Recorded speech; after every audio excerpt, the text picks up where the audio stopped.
Hey, thank you for taking the time to click on today's video. A thought-provoking question. Have you ever been in the grocery store and you happen to be observing another person in the aisle, and maybe it's a man, maybe it's a woman, but you just kind of perceive that they don't feel good.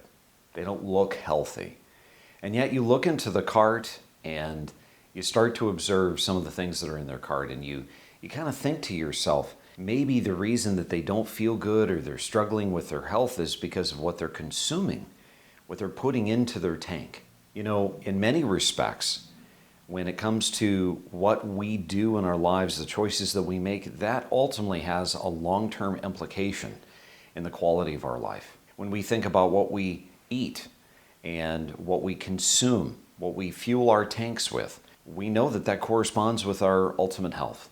When you think about alcohol, for instance, you know, alcohol is something that is commonly accepted in the world today. It's something that is commonly enjoyed. Many people don't have a problem with it. And yet, even though there's all of this data that would suggest that alcohol has really good benefits for our health, it also has a world record of killing 3 million people a year in the world. Another addiction that I see, however, something that you must be made aware of, something that you must consider, something that I consider to be even more subtle and maybe even more pervasive, is that of the stock market addiction.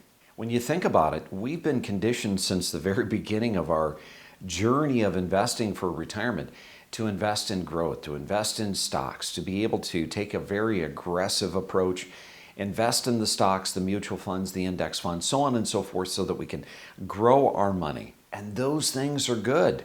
That's what we want to focus on, is the G. We want to focus on the growth, the appreciation that stocks and stock-like investments can provide us. But where we must be very careful is to understand that stocks won't always be the most useful to us.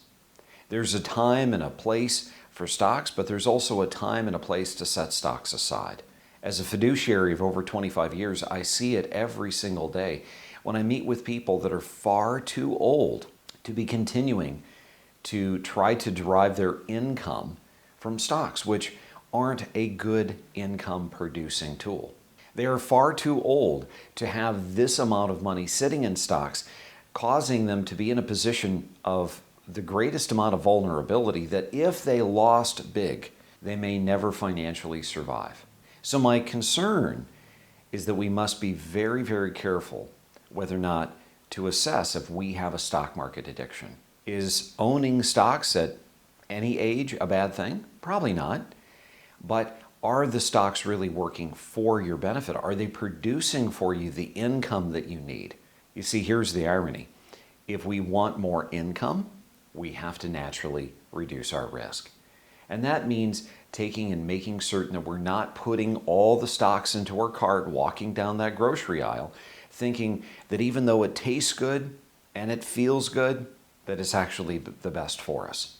So consider where you are in the stage of life that you are. Consider what your main primary objective for all of this retirement savings is, and then consider whether or not you're truly getting what you really want as an outcome as a result of all the stocks that you own.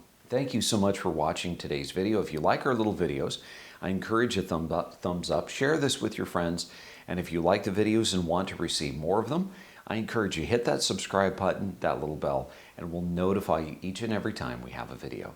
Thanks again for watching. I'm Matthew Johnson, and remember, it's up to you to make today a great day.